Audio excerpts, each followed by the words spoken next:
Bem-vindos a mais um Mundo de Negócios analisado na lata. Gostaria de começar essa edição de segunda-feira, dia 22 de novembro de 2021, agradecendo o Rafael Freitas, que sempre participa com mensagens, notícias para que eu possa fazer análises, onde ele manda uma notícia de sexta-feira do Valor Econômico, que fala sobre o IPO frustrado do Madeiro. Eu tinha lido, não ia fazer matéria nenhuma, que já está um tema muito batido, mas ao ler mais em detalhe, eu falei assim, é muito rica essa matéria, dá para falar sobre muita coisa, e é o que eu vou fazer com vocês. Eu quero que vocês entendam também que fazer esses vídeos para vocês dá muito trabalho, não é que eu estou com tempo sobrando, que posso fazer isso, é que eu realmente quero distribuir conhecimento para vocês, Então, assim, eu preparei uma matéria bem completa, onde eu vou demorar o tempo que é necessário.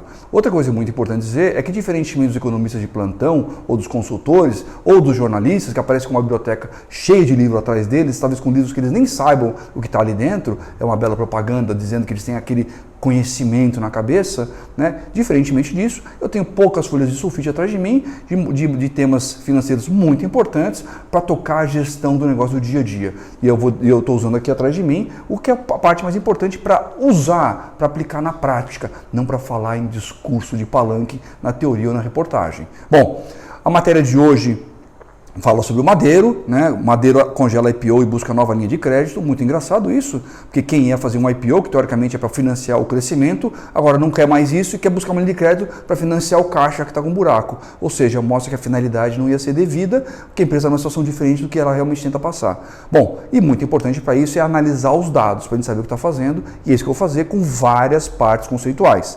Bom, a matéria fala, o grupo de restaurantes Madeiro tem registrado melhor operacional, que fantástico. O prejuízo caiu, que lindo, e as vendas subiram, maravilhoso, no terceiro trimestre. Mas as condições financeiras pioraram nesse ano. Opa! Mas não tinha melhorado o faturamento? Não cresceu? Uai, o que aconteceu? Cancelou a IPO, faturamento está crescendo, e você vai estar com problema de resultado operacional? O que de fato está acontecendo? Vamos analisar o que está acontecendo aqui com essa empresa, porque alguma coisa de errado tem. Bom, ele fala lá nessa matéria, em nota explicativa do balanço, o famoso balanço, a empresa informa que registra capital circulante negativo de 820 milhões de reais, 66% acima dos 495 milhões de reais negativos de dezembro. Bom, estava com 495 negativo de capital circulante líquido negativo, foi para 818 milhões. Esse montante inclui recursos para gerar estoque, tranquilo, ele está crescendo o faturamento, está precisando de mais dinheiro mesmo, Será que é isso? O que é capital circulante líquido? Se você sabe, você lê a matéria, você pesquisa ou você só lê a matéria? Não sabe para que é? Então daqui a pouco eu vou explicar por que eu tenho esse postzinho aqui desse lado e por que eu gosto bastante desse postzinho aqui desse lado também e por que a gente tem que nunca esquecer da alavancagem financeira aqui também, tá? Mas vamos ser curiosos, intelectuais.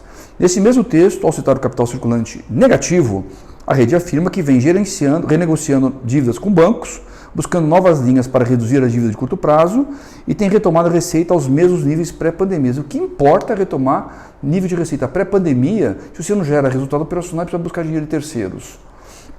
A empresa entende que isso é suficiente para pagar obrigações de curto prazo, ou seja, abaixo de um ano, até setembro de 2022, antes ou na data de vencimento das dívidas. Só para isso, para mais nada, o resto fica. Então vamos entender o que é capital circulante líquido, tá? Busquei uma matériazinha também aqui, que eu vou colocar para vocês verem, E fala o seguinte, mesmo que seja um dinheiro circulante, é o nome dele, ele é completamente responsável por custear todas as despesas operacionais de um negócio. Portanto, deve ser muito bem administrado para que a empresa não sofra impactos negativos em sua receita. Por quê? Falta de caixa afeta o negócio. Você começa a parar de comprar, falta aqui, falta lá, você não entrega, nível de serviço, qualidade cai e o mercado percebe. Você não paga a luz, você não paga o fornecedor, você não paga o seu colaborador, você não paga imposto, Você começa a brincar com o fluxo de caixa. Você sabia que o fator predominante no que diz respeito à falência de empresas é a falta de administração sobre capital circulante líquido, ou seja, o seu caixa, o seu saldo de caixa, como a gente fala, o cash is king, o caixa é rei. Sem caixa você morre do oxigênio. Capital circulante líquido é isso, é o seu caixa corrente.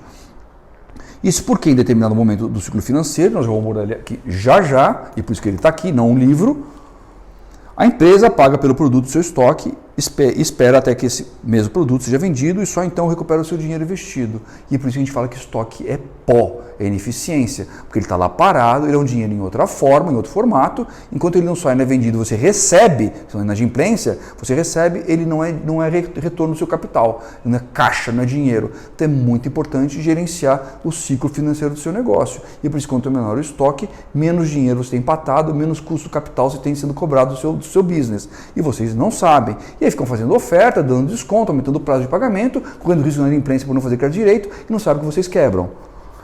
Perceba que até o recebimento acontecer, a empresa fica com menos recursos disponíveis. Brilhante, né? Eu falo que você está com um cofre de patinha cheio de hambúrguer lá dentro, porque aqui não vale nada quando você não vender, e perdendo valor com o tempo. Bom, o que mais ele fala? Como o capital circulante líquido deve ser calculado? E ele fala lá, CCL, capital circulante líquido, igual a ativo circulante menos passivo circulante. Então o que é? Ativo circulante, estou falando aqui teoricamente de caixa, de contas a receber, né, até mesmo do seu estoque, né, se você conseguir liquefazer, pra você ter uma ideia de quanto dinheiro você tem ali armazenado de venda rápida, menos o seu passivo circulante, fornecedor, o banco, imposto, trabalhador, né, tudo o de curto prazo que você tem aqui dentro para pagar no seu balanço. Aqui é o que é seu, teoricamente, e aqui é o que você deve para você ter como resultado final o crescimento do seu patrimônio líquido. E quando fica negativo, mostra que você está destruindo valor, né? Nem o que você pôs vale mais.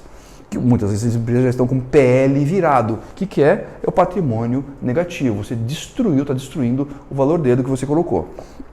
E ele dá um exemplo para facilitar para vocês. Eu já vou direto para o exemplo negativo, tá? Se a empresa possui um ativo circulante de 10 mil reais, né, aqui do lado esquerdo, e um passivo circulante de 20 mil reais, aqui no lado direito, o capital circulante líquido ficará negativo em 10 mil, ou seja, o negativo quer dizer que falta dinheiro para você pagar o que você deve. Então, quando o Madeiro falava que ele estava com 495 milhões de reais de capital circulante líquido e vai para 860 e poucos milhões negativo, quer dizer que ele piorou muito o caixa dele, né? Ele precisou buscar, ele não conseguiu dar resultado, está faltando dinheiro para ele pagar o que ele tem de dívida, ele precisa no mercado buscar dinheiro. Por quê? Porque como o negócio dele não dá lucro, né, ele precisa financiar o prejuízo que ele está tendo para conseguir pagar as obrigações dele. Olha como funciona essa coisa. Nesse caso, a companhia terá um déficit em seu capital circulante líquido, também considerado o período calculado, e precisará recorrer ao mercado de capital de terceiros para financiar e continuar com as suas atividades operacionais. Vamos lá? Precisará recorrer ao capital de terceiros para financiar e continuar com as suas atividades operacionais, senão ele quebra. É a falência, capital de terceiro. Tem uma hora que o banco não empresta mais, eu preciso achar outras maneiras de financiar o meu negócio. Nós já vamos entrar na discussão do IPO. Diz aqui, para ajudar vocês, qual a melhor estratégia para administrar o capital circulante líquido? E aí o texto fala, o capital circulante líquido tem relação direta com o ciclo financeiro da empresa, estoque, prazo médio de recebimento, menos prazo médio de pagamento, né, que eu estou pagando antes do que eu recebo. Se eu conseguir virar essa equação, né, eu consigo receber antes do que eu pago com o próprio dinheiro da venda antecipada. Eu sou positivo, eu gero capital. Eu uso o meu ciclo financeiro para pagar, né, de maneira antecipada, eu não preciso tomar dinheiro de terceiros. Se for o contrário, eu preciso buscar dinheiro para completar o buraco de caixa que faz do ciclo financeiro. Se for com prejuízo, pior ainda, né, porque nem não pagando consegue pagar o custo inicial. E assim vai.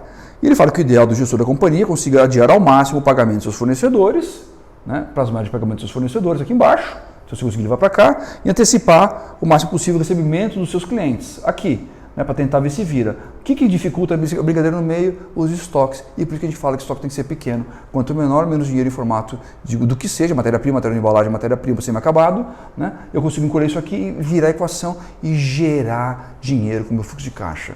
Né, ser gerador de capital de giro e não tomador de capital de giro. Esse aqui é um dos grandes segredos, não só de gestão, mas de reestruturação de empresas quebrando. Eu espero com isso estar ajudando vocês a ligar o Lé com o CRE. Né? Continua a matéria. Os indicadores da estrutura de capital mostram piora, é evidente. Estão tomando dinheiro que está faltando do resultado operacional. A empresa até apresentou lucro operacional, lá em cima, né? Um pouquinho. Mas o resultado financeiro, DESP-FIM, virou o número, ficou vermelho. A dívida bruta com vencimento no curto prazo, ou seja, a dívida de até 12 meses, subiu 91% para 667 milhões de reais. E a dívida de vencimento de longo prazo, acima de 12 meses, ficou praticamente estável em 350 milhões. Mas nada disso, né? Porque uma parte da dívida de longo virou curto, ela aumentou e aí, na verdade, eles tomam mais dívida de longo que manteve lá no fundo. Só que vamos somar o curto com o longo prazo, né? Bruto, sem abater do caixa, ele foi para uma dívida de 1 bilhão e 20 milhões de reais. Já vou falar para vocês que quando o Madeiro ele teve 22% da sua participação acionária adquirida em 2019 pelo fundo de private equity Carlyle, o endividamento do grupo era de 570 milhões de reais. Né? E aí uma ideia é que uma parte desse dinheiro do IPO fosse pagar a dívida, fazer investimento em loja e crescer. Não só não aconteceu isso, como dobrou a dívida. Cuidado com enfeitar a noiva. Pelos dados publicados ontem, o caixa do Madeiro caiu quase 31% em setembro desse ano sobre o do fim do ano passado, dezembro, para 32 milhões de reais. Ou seja, o caixa está caindo, o risco de inadimplência está aumentando com os credores dele. Ou seja, a dívida bruta sobe, está crescendo, 570 já foi para 1 bilhão e 20, o caixa cai, toda a disponibilidade de pagamento, e logo a dívida líquida cresce. O risco do negócio, o risco da inadimplência, o risco do protesto, do começar a pedir falência, o risco da falência de fato. Né?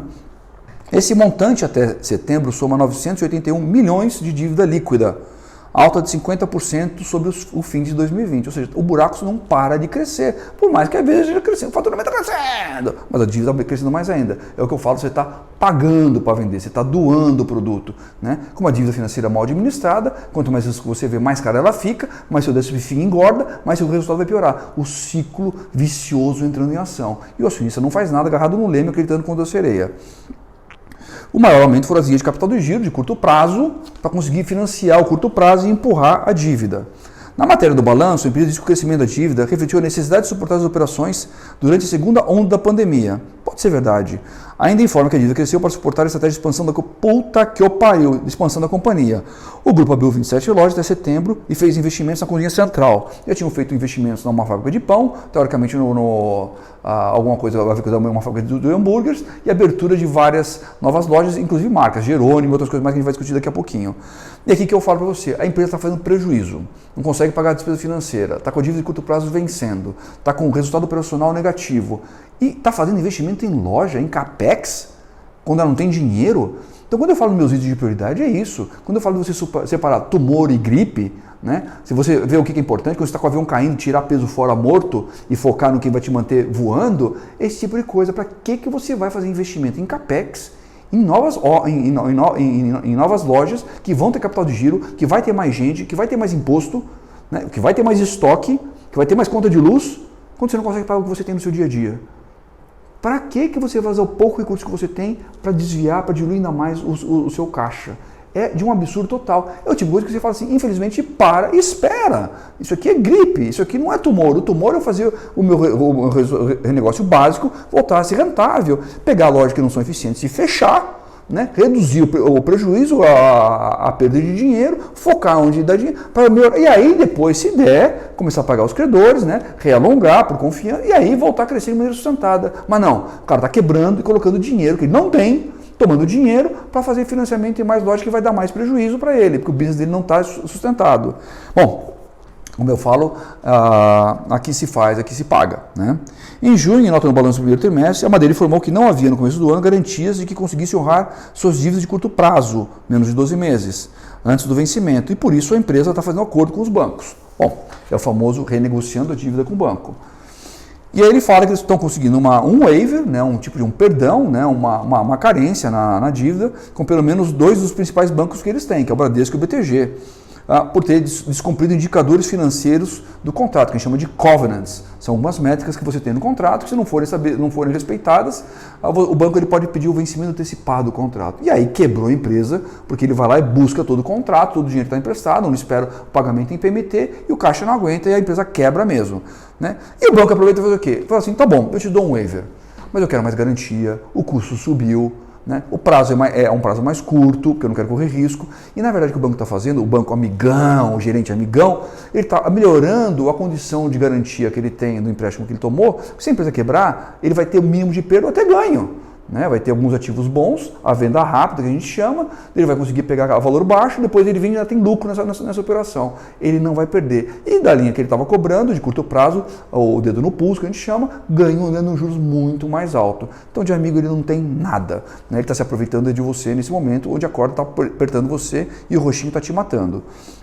Ainda segundo o balanço, em setembro a empresa emitiu junto ao BTG Pactual uma CCB de 30 milhões. Então, financiamento de curto prazo, para colocar teoricamente no caixa, já vamos discutir isso, garantida por um investimento de 10% da dívida emitida, ou seja, 3 milhões de reais, provavelmente em dinheiro no caixa, né, ou de investimento do acionista que ele tenha, fica bloqueado, para dar garantia a isso aqui. E deve ter mais coisa aqui por trás, não é tão simples assim para a situação que está o banco, tá a empresa. Agora, incide juros de taxa de CDI mais 9,5% ao ano, caríssimo, dívida podre, caríssima, e com vencimento em julho de 2021. Nem um ano não tem, é uma dívida curtíssima, porque alguma coisa o banco sabe, alguma coisa o banco está vendo. Nesse meio tempo ele está se forrando com garantia, está com o seu insider information se preparando, ganhando dinheiro, mas ele sai antes da bomba estourar. E quem fica com a bomba são os credores menos informado ou com menos condição de exercer as suas garantias e o seu recebimento. Olha o que o banco está preparando. Recentes renegociações de linhas com bancos pela empresa já consideram taxas mais altas. Claro, o risco está subindo, o limite cai, a taxa aumenta, as condições pioram de covenants. A empresa tem fazendas e imóveis, ou seja, garantia para dar ainda, mas a preço com desconto, não vai ser 100%. E é aqui que ela perde muito dinheiro e o banco ganha mais dinheiro ainda, além de proteger o seu capital. O Grupo Madeiro ainda informou que possui a meta de avançar no IPO assim que o mercado de capitais apresentar condições para a realização de uma operação nos parâmetros que a companhia entender adequados, ou seja, na faixa de preço que ela quer para a ação dela, que hoje em dia o mercado não paga. Nada mais do que ele está falando é isso. E no texto admite a importância dessa oferta para o nível de endividamento do negócio. E aqui eu faço uma pergunta para você. IPO, você sabe o que é um IPO, para que serve? IPO é para você ser sócio, na verdade, de uma empresa que você vê futuro, você vê prosperidade, ela vê uma geração de lucro. Vamos falar da Apple, eu quero ser um sócio, eu quero comprar uma participação nessa empresa, que eu quero oferir uma parte do ganho desse lucro, desses dividendos no meu bolso também e ver o valor do meu dinheiro aumentar. Né? Essa é a grande lógica do IPO. Você não faz um IPO para entrar e falar assim, você tem dívida? Eu quero participar da sua dívida, do seu risco de falência. Uma empresa numa condição dessa, quando ela abre um IPO e está convidando você e você entra, o que você está fazendo é o seguinte, você está virando sócio da falência, sócio do prejuízo, sócio do risco. Para quê? Né? Você achou seu dinheiro aonde? No lixo? Né? Então eu não entendo o que vocês estão fazendo. Diz que um IPO combinado com a retomada das normalidades da operação e consequente reflexo do lucro antes dos juros, impostos, amortização e depreciação, o vulgo EBITDA, que está aqui em cima da equação do fluxo de caixa operacional, né? Isso é para nada, a não ser para valuation de private equity e de financial advisor, e você não entende isso, né? Eu falo assim, arruma o capital de estrutura da empresa. Você não quer saber, você quer saber se ela dá dinheiro, se ela tem continuidade, se ela não vai quebrar. Enquanto isso não avança, afirma que a forte parceria com as maiores instituições financeiras do Brasil tem permitido à companhia gerenciar de forma efetiva o seu endividamento, empurrando com a barriga a linha de chegada, capturando oportunidades ímpares de expansão, só se for da dívida, né, da linha de chegada da dívida, de mais nada. Está puxando o saco do banco, porque sem ele ela morre. Bom, gente, eu acho que deu para explicar para vocês até agora, né, o que está acontecendo aqui nessa empresa. E aí nós quero discutir com vocês o seguinte, por que o IPO ele é tão importante, para que ele serve? Né? O IPO não é feito para isso, para você colocar dinheiro numa empresa quebrando. É você dividir o potencial ganho de uma empresa que está crescendo, dos unicórnios, né? Não dos defuntos de cemitério. Então eu procurei algumas matérias aqui também, né, falando sobre o conceito do IPO, né, e fala assim, em inglês, IPO é a sigla para Initial Public Offering, ou oferta pública inicial, é a primeira vez, é a primeira que você vai para a bolsa, onde você abre seu capital. Representa a primeira vez que uma empresa recebe novos sócios, realizando uma oferta de ações ao mercado. Ela se torna, então, uma companhia de capital aberto, né, com mais sócios, com papéis negociados no pregão da Bolsa de Valores, onde quer que seja no mundo. Por que essas empresas fazem IPOs? Primeiro, acesso de capital. Nós já explicamos aqui no OC, né, que o custo capital do acionista ele é muito mais caro por risco do que o capital de terceiros, que é o banco que você põe lá. Então você vai buscar capital de terceiros para alavancar, né, para reduzir o custo médio ponderado do custo de capital, né, e cobrar menos do capital investido. E com isso você tem um EVA melhor, gerar lucro econômico, resultado econômico. Nada mais do que isso. Eu não preciso entrar em detalhe, vocês têm outros vídeos explicando a questão do EVA. Bom, acesso a capital. Emitir ações é uma das maneiras que as empresas têm para levantar recursos, porque seja investimento, pagar despesa, né, pagar dívida, e com isso poderíamos participar dos seus resultados. Então ela vai buscar dinheiro e você quer entrar na empresa para participar do resultado, do lucro, do crescimento, não do prejuízo da falência.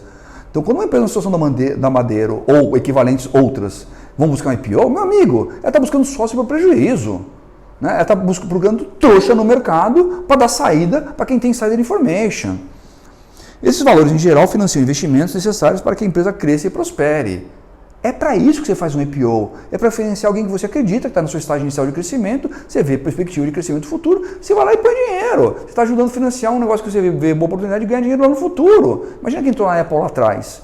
Né? Você não vai empresa quebrando e põe dinheiro nela. Você está financiando o prejuízo e a quebra. Existem outras, aqui é muito importante, existem outras formas das empresas obterem recursos, é claro. As mais clássicas são as receitas geradas pelo próprio negócio, né, o resultado operacional, que a gente tanto fala aqui, o lucro, lá embaixo o fluxo de caixa, ou empréstimos bancários, o financiamento aqui, né, do lado direito, do passivo, junto aos bancos, o nosso grande amigo, o banco, o nosso gerentão de banco. Né? Que enquanto você está bem, ele é um cara super legal, na hora que você está mal, você vai conhecer uma outra turminha do banco, você vai falar, opa, esse aqui não é o banco que eu estou acostumado, que é com o qual eu lido no meu dia a dia. Levantar dinheiro emitindo ações, porém, envolve algumas vantagens. Opa! Então, IPO, vamos começar a entender direitinho. Diferentemente do financiamento, ações não têm vencimento. Né? O vencimento tem data para eu pagar, tem PMT. Ação não, você pôs o dinheiro, meu amigo, você vai tirar quando você quiser, no valor que você quiser, ou então vai ficar lá dentro. Nem prevém um retorno específico, ou seja, não tem um pagamento de juros. Você está apostando no crescimento que a empresa vai valorizar. Né? O banco te empresta querendo um juros para garantir a correção e o lucro dele do capital. Você está no risco, porque a gente fala que a ação é risco. Né? Com isso, a empresa fica livre de precisar ter os valores disponíveis, né? Com certa rentabilidade de uma data de caixa, ou seja, não tem previsibilidade nenhuma de te pagar e com lucro. Né? Você está dando dinheiro de graça, confiando em quem está pegando o seu dinheiro, confiando no negócio. Então eu falo, dentro desse conceito aqui, você colocaria dinheiro no Madeiro? Ou qualquer negócio equivalente? Põe no Hopi Hari. Né? Põe numa das consultoras que estão quebrando hoje em dia. Abrir o capital também pode representar uma maneira de as empresas darem liquidez, a seus empreendedores, digam-se negacionistas, ou sócios. Ou seja, é uma possibilidade para que eles vendam suas ações a outros investidores do mercado, trouxas, transformando o papel em dinheiro no bolso deles. O dinheiro não é carimbado. Então você põe lá o dinheiro, você faz o IPO, você está achando que o dinheiro vai para alguma coisa, vai para o bolso direto deles, né, dentro da blindagem patrimonial deles, eles estão lá garantidos. Né? Estão com uma história de advocacia muito caro, trabalhando na blindagem dos caras, fazendo todo o papel jurídico para postergar a brincadeira, trabalhando com o banco para te dar um dinheiro de curto prazo com uma alta garantia, o que você tem, e o resto é que vai ficar a ver navios. Eu chamo a socialização da incompetência e da má-fé, na RJ. Aí ele fala, ou pode perceber que diante dos resultados perspectivos para a empresa, suas ações estão valendo muito, o negacionista. Embolsar esse dinheiro, portanto, é uma ótima ideia. Né? Não é muito o caso aqui agora, mas ele pode de qualquer maneira pôr dinheiro para dentro que não vê perspectiva futura. Ainda o caso de fundos de Venture Capital e Private Equity, que nós vamos discutir já Private Equity, os meus amigos charlatões, que se tornam sócios de empresas quando elas estão em um estágio inicial justamente vislumbrando vender suas ações com lucro mais tarde, em um IPO, porque vai valorizar. Outra coisa que as empresas fazem em IPO é por questão de imagem perante o público. Né? E ele fala, quando a empresa abre o capital, a empresa precisa adequar seus processos internos e elevar tremendamente o nível de transparência sobre suas operações e resultados. Isso tudo para que os investidores tenham acesso detalhado ao que acontece nela e assim possam decidir sobre manter seus recursos aplicados ou não, quando eles vão tirar. Porque diferentemente do financiamento não tem data e não tem perspectiva de resultado ou não, é o que ele tiver na hora, é o que temos para hoje. Isso normalmente tem dois resultados. O primeiro, um ganho de credibilidade, já que o mercado entende que uma companhia aberta apresenta um grau de governança corporativa mais elevado. Me engana que eu gosto. O segundo, mais projeção e reconhecimento público, decorrente de maior visibilidade na mídia e do acompanhamento recorrente por investidores e analistas. Né? É o famoso enfeitando a noiva. Eu espero que somente até aqui você já tenha juntado um monte de lecrum-cré que eu falo no dia a dia das minhas matérias para vocês. Você ainda quer continuar fazendo IPO de uma empresa que nem essa, que indo para o buraco? Né? E ele fala que a outra parte é quando vale a pena investir em um IPO. E ele fala para isso que é importante você avaliar o tipo de investimento que você pretende fazer. Seus objetivos são focados no longo prazo, né? Ou o IPO seria uma oportunidade para garantir o papel de uma companhia para mantê-lo por bastante tempo. Então você pega uma empresa que está falindo, está piorando todos os resultados financeiros, você vai colocar dinheiro nela para você ficar com ela bastante tempo, né? Você vai se abraçar numa âncora e vai soltar, sem salva-vidas. Tá bom? Normalmente não se possui um histórico longo de informações de uma empresa que está abrindo capital, justamente porque ela é nova no mercado. Ou seja, a simetria de informação é brutal. Alguém está levando vantagem nisso. Também deve-se lembrar em conta que, por isso, os atuais sócios da empresa sabem muito mais sobre ela do que o mercado em geral. Sócios, digam-se, negacionistas originais e investidores que entraram na empresa. Private Equity, por exemplo. Isso representa uma simetria de informação brutal. O brutal é meu. É difícil ainda saber como a empresa está lá estreando na bolsa, está em relação aos seus concorrentes, principalmente se ela pertencer a um setor com poucas companhias já listadas no pregão. Você não tem referência, não tem comparação para saber se ela está mal ou se ela está ruim, né? E aqui você não vai ver muita hamburgueria na bolsa de valores. Então provavelmente você está com uma assimetria brutal, não só do negócio, como de comparação com outros concorrentes. Falo sobre flips, que não é o caso aqui, não preciso discutir isso aqui. Né? E aqui eu estou com uma folhinha de custo médio ponderado de capital, depois de outra explicação aqui, né? Explicando por que o KD ele é tão importante, né? Para baixar a média. Está buscando um dinheiro barato, sem risco, sem data de vencimento, sem obrigação de pagar juros, né? É um dinheiro bom e sem recurso carimbado, ou seja, qualquer um pode levar ele para onde ele quiser. Está entendendo o porquê do risco de você entrar numa coisa dessa? Bom, e aí eu fui procurar, né? E aí me deu trabalho, eu espero que só com isso aqui eu já tenha explicado para vocês sobre esse case. Mas eu quero agora voltar para trás, onde começa sempre também. Né? Não é o caso do Madeira, é geralmente qualquer empresa que você passa por um movimento desse. O mundo está há muitas, talvez décadas, com excesso de liquidez. Né? Tem que pôr o dinheiro para trabalhar, tem que pôr o dinheiro para girar e render retorno, porque tomando o pó o investidor não quer, ele contrata os seus diferentes agentes financeiros para fazer isso, um deles é o Private Equity. Né? Gente bonitinha, de gel no cabelo, MBA, fala bem, terno e gravata, né? Sapatinho brilhando, fala sobre tese, teoria e conceito, tem um monte de livro atrás e não isso aqui que eu tenho, né? O cara é super educado, não fala palavrão como o Max, nem nada, meu, você, nossa, que cara legal, esse cara eu quero como amigo. O Max não, o Max é foda. Então, você vai cair na dele, né? O canto da sereia, você põe o dinheiro onde ele está falando, ele não põe o dinheiro dele onde ele está falando, a simetria também é grande, de interesses, né? Ele põe e ele briga com o seu, porque ele ainda tem uma taxa de administração retainer fee dele. Então, ele não vai perder. Se der upside de venda, ele ganha, se der downside de perda, você perde. Ele nunca perde. Porque é fácil brincar com o dinheiro dos outros assim, né?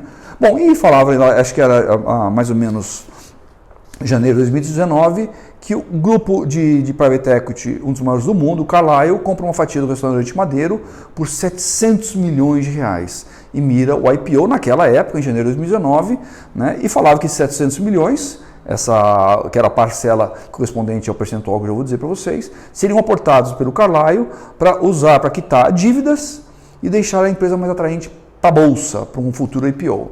Bom, nessa matéria de janeiro de 2019, fala que o Carlyle pagou 700 milhões para adquirir 23,3% do Grupo Madeiro, né, criado pelo Júnior Dursky, 4 restaurantes, uma fábrica em Ponta Grossa, né, e que parte desse valor seria utilizado para quitar a dívida líquida da empresa, atualmente 520 milhões de reais com uma tal de HSI, um fundo.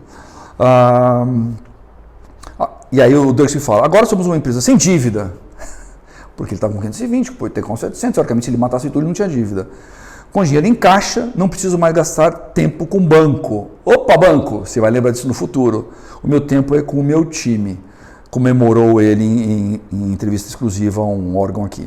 O restante do dinheiro vai para o caixa da empresa. Que lindo! Né? Então se a gente voltasse em janeiro de 2019, que conto de fada bonito. Com o dinheiro que ele pôs, que não foi, ele foi ter um valuation estimado em 3 bilhões de reais, né? Tinha uma dívida de 570 milhões de reais, ele punha 700 milhões no bolso, podia pagar a dívida toda se quisesse, ficava com mais um troquinho ainda e partia para cima do seu crescimento sustentado. Mas ele não quis fazer isso porque como o fundo ele entra, ele começa a ter voz no comando acionário, ele quer crescer. Porque o fundo Private Equity ele ganha com a venda das empresas, né, com o valuation. E o valuation nada mais é do que o múltiplo do mercado, vezes o EBITDA, o tão terrível EBITDA, menos a sua dívida. Né? Então, se você fizer um bom resultado, você reduz a dívida, melhora o EBITDA e multiplica. Se você expandir, você tende a aumentar o EBITDA se ela for uma empresa operacionalmente viável e rentável.